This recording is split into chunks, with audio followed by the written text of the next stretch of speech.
Editoriales y columnas de opinión de la prensa escrita. Como es habitual, comenzamos de inmediato. Ahí ya tienen su pantalla: aniversario de las Fuerzas Armadas celebrado en el Alto, dice el título del editorial de Cambio. Bueno, motivo de editorial en el diario estatal, lo que hicieron las Fuerzas Armadas ayer en el Alto. Bueno, veamos qué dice.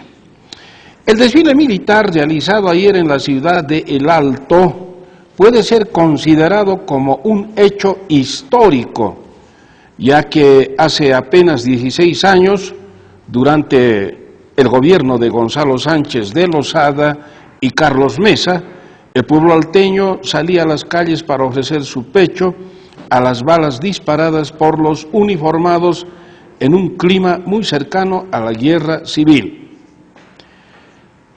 Y se pregunta Cambio, este diario estatal, ¿qué cambió en 16 años para que el Alto comparta hoy pacíficamente con los militares y no se enfrente como en 2003? Para empezar, es necesario recordar que hace 16 años el Alto se encontraba movilizado en defensa de los recursos naturales. Y destaca que durante el gobierno Sánchez de Lozada Mesa se conformó el Consorcio Pacific e el LNG, compuesto por las petroleras British Gas, Repsol y Pan American Energy, que pretendían realizar la venta del gas a California vía el puerto de Patillos, Chile. El proyecto consistía en comprimir el gas y transportarlo congelado por mar hasta la costa occidental de Estados Unidos, donde se descomprimiría para devolverle su volumen original. Sin embargo, Evo Morales y sectores de la población pidieron que antes de vender el gas se modifiquen las leyes, de modo que el Estado boliviano perciba la mayoría de las ganancias y no solo el 18%, como pretendía el consorcio Pacific LNG. Y de ahí que, bueno, hace hincapié en lo que fue una, digamos, historiación sobre lo que aconteció con las Fuerzas Armadas ese fatídico año. Y dice, con caracteres destacados al centro de su editorial: es un hecho histórico que las Fuerzas Armadas celebren su aniversario en el Alto. En pasadas gestiones, soldados y pueblo alteño estaban enfrentados. Hoy no solo celebramos 194 años de creación de nuestras Fuerzas Armadas, sino también la unidad de las Fuerzas Armadas y su pueblo, que es garantía de soberanía. Es el tuit que escribió Evo Morales, dice. Y es en ese contexto que se produjo ayer la parada militar. Y obviamente al final hace hincapié en esto que destacan con caracteres tipográficos los editorialistas del matutino Cambio, el diario estatal. Habla de la masacre de octubre y dice que tuvo que llegar Evo Morales mediante el voto para recuperar los hidrocarburos en favor del pueblo boliviano y aprobar vía decreto la nacionalización el 1 de mayo de 2006. Esa medida determinó que el Estado recupere la propiedad, la posesión y el control total y absoluto de los hidrocarburos.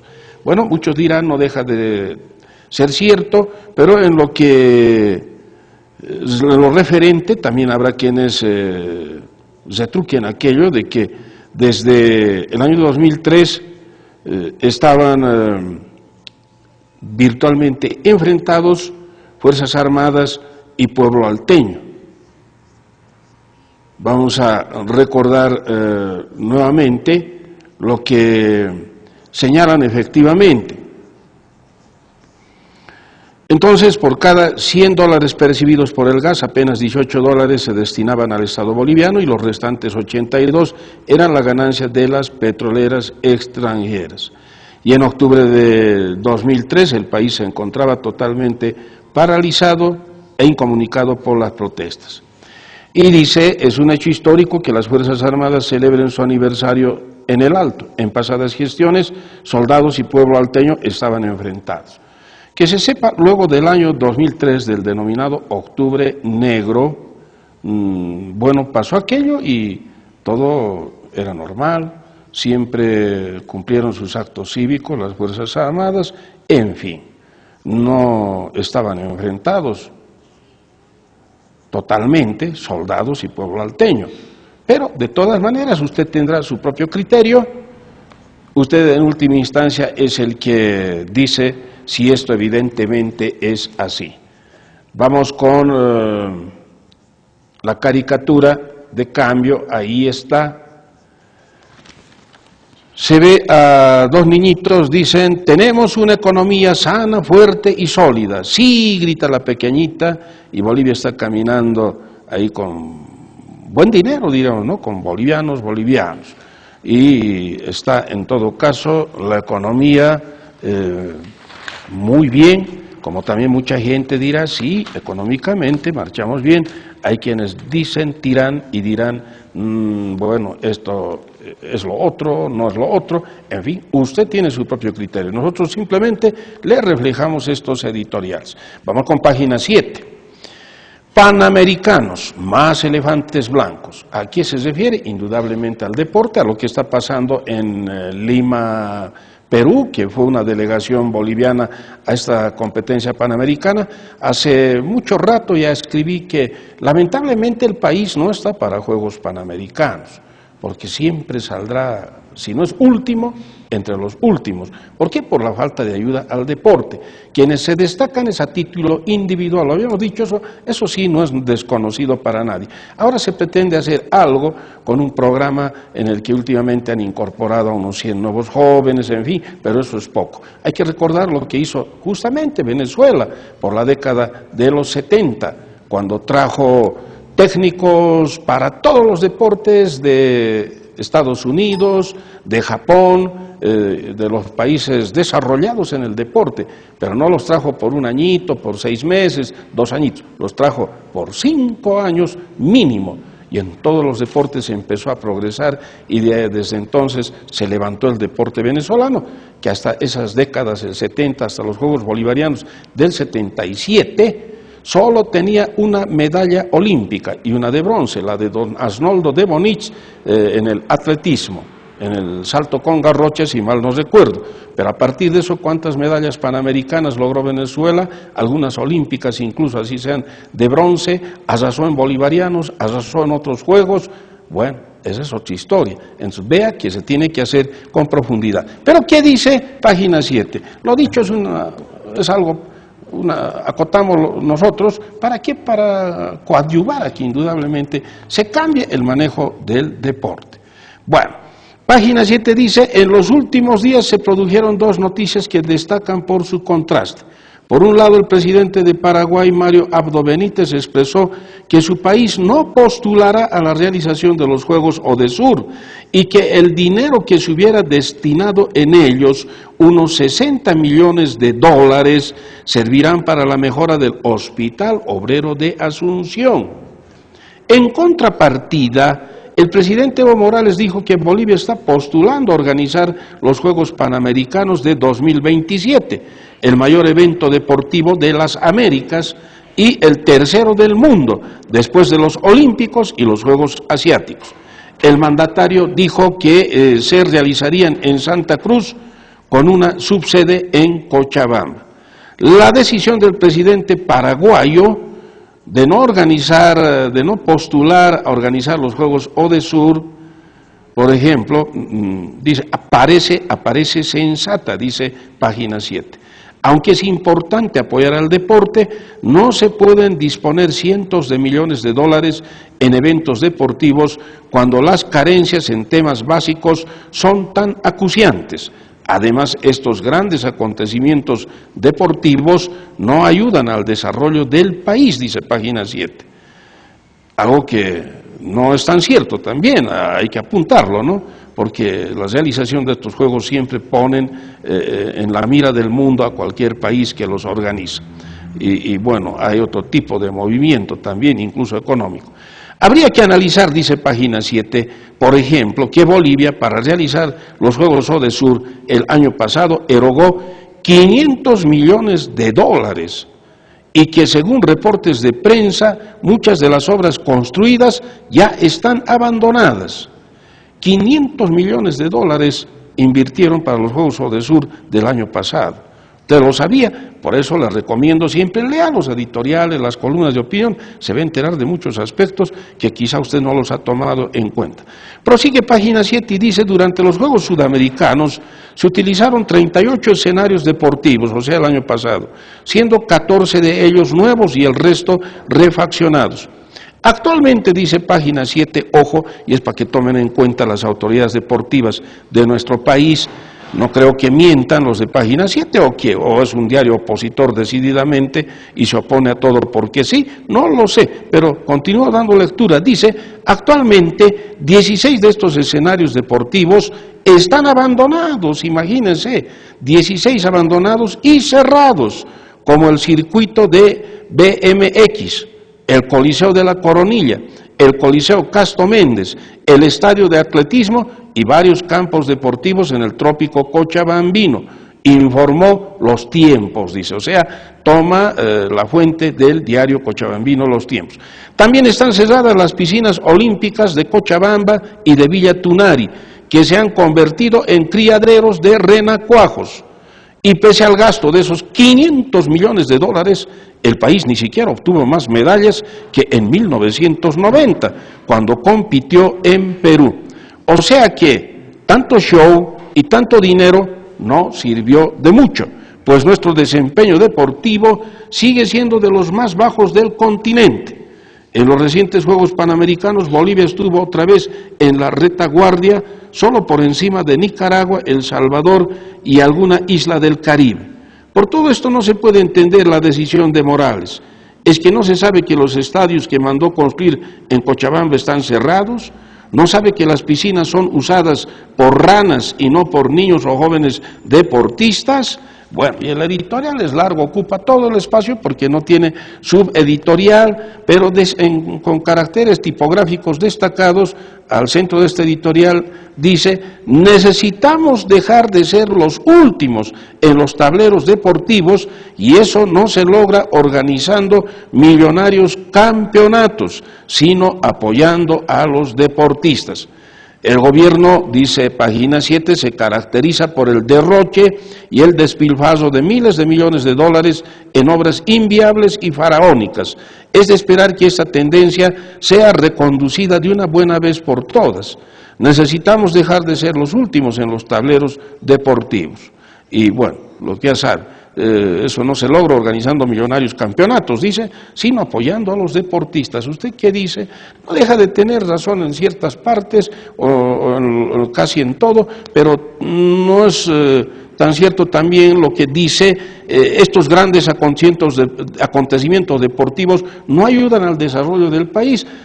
También es algo que, digamos, no corresponde, que sí ayudan. Los Juegos Bolivarianos del 77 ayudaron mucho a mejorar la imagen del país, a darle más ánimo, más deseos de hacer las cosas bien, no solamente ya en el deporte, sino en todos los campos. En fin, es el editorial de página 7, usted tiene también su propia opinión, hoy está, no lo decimos nosotros, está escrito hoy. Bueno, ¿y qué dice alguien que escribe en esta columnita habitual? Tiene dos columnas ahí, dice enredados, ¿no?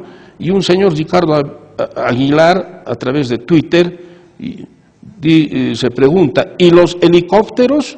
Y dice, varios de los médicos que murieron tras el accidente en el norte de La Paz lo hicieron porque no resistieron, dado que la ayuda por tierra tardó horas en llegar. Mientras tanto, Evo tiene un helicóptero para ir del centro a San Jorge. ¡Qué miseria!, dice este señor. ¿Será así? Bueno, ¿usted cómo lo ve? En todo caso, usted tiene su propio criterio. Vamos con la caricatura de página 7. Ahí está. ¿Qué se ve ahí? Alguien que está disparando un revólver, sí, un revólver, porque revólver es diferente a pistola, ¿no? Entonces, ¿cómo interpreta esta caricatura? Bueno, le dejo a usted, amigo televidente. Vamos con el diario El Decano de la Prensa Nacional. Chile ajusta las tuercas a Bolivia. ¿Cuándo no? Chile siempre ajustándonos las tuercas. Dice lo siguiente al respecto en este editorial de este jueves 8 de agosto, El Decano de la Prensa Nacional, el diario. Con el efecto inmediato, deliberado o no, de provocar mayores alzas de precios y así agravar la crisis económica que sufre el pueblo boliviano, autoridades chilenas acaban de informar que triplicarán los costos de las tarifas de carga para productos que importa y exporta Bolivia por el puerto de Arica. La decisión revela la tendencia indirecta del país vecino para tratar de asfixiar a Bolivia. Pérfido procedimiento centenario para convertirla en colonia consumidora de sus productos industriales y originar su creciente prosperidad. La citada alza de tarifas en casi 3 meses determinará de inmediato que los importadores bolivianos que utilizan el puerto de Arica carguen ese porcentaje a los consumidores bolivianos, que sufren por altos grados de pobreza debido a la situación de atraso a que fue condenada Bolivia como efecto de la invasión, ocupación y usurpación bélica del territorio boliviano del litoral en 1879, acto que negó a Bolivia su relación directa con el mundo, pese al tratado de 1904. El diario prosigue señalando en su editorial, es preciso agregar que al mismo tiempo que mientras la economía boliviana es perjudicada por esa decisión, la economía de Chile crece, pues así goza de ingresos considerables que benefician no solo al empresariado, sino también al Estado chileno, que por su parte sigue ajustando las tuercas para imponer a Bolivia una política colonial, proclive a que nuestro país se convierta en mercado de consumo de sus mercancías. El editorial es largo, pero bueno, dice que no es la primera oportunidad en la que Chile aumenta tarifas a la carga boliviana, sino una de las muchas. Concluye señalando, a ese inaceptable estado de cosas se tiene que sumar la carencia de políticas por parte del gobierno plurinacional que defiendan al pueblo y la economía nacional. Tal deficiencia fue comprobada de hecho con motivo de la fracasada, inútil e impertinente demanda que costó 17 millones de dólares, dirigida a que la Corte Internacional de Justicia de La Haya obligue a Chile a dialogar sobre la concesión de acceso al mar para nuestro país, dice el diario. Bueno, usted como lo ve, usted tiene su propio criterio, amigo televidente. Vamos con la caricatura del diario, ahí usted ya tiene en su pantalla, y dice, tan buenos, entiende, son maleantes, ¿no?, los que están ahí reunidos, zampones, delincuentes, y está ahí, uno de ellos le dice, jefe, en la tele mostraron un soborno de $20,000 al juez y al fiscal, y el tal jefe se levanta caliente, enojado, dice, ¿cómo? No es posible, dice. Si yo entregué $50,000 para eso, dice. Bueno, ¿qué le parece, zampones? Imagínense, jefe, en la tele mostraron un soborno de $20,000 al juez y al fiscal. Y bueno, y el jefe de estos delincuentes, ¿no?, dice, ¿cómo? No es posible. Si yo entregué $50,000 para eso. O sea, no les dieron los 50,000 que destinó el coimeador, sino el intermediario se quedó con 30,000 y solo le dio $20,000 al juez y al fiscal, a 10 a cada uno, o 15 al juez, 5 al fiscal, no lo sé, usted tiene que interpretar esa caricatura, pero lo cierto es que, como dicen en nuestro medio en términos populosos, el intermediario, el que entregó el soborno, se hispó $30,000, caramba, ¿es una realidad o no es una realidad? Bueno, concluimos de esa manera, amigo televidente, con editoriales y columnas de opinión. Le agradezco por su atención, nos reencontramos por supuesto en nuestra próxima emisión. Muy buen día y permiso. Editoriales y columnas de opinión de la prensa escrita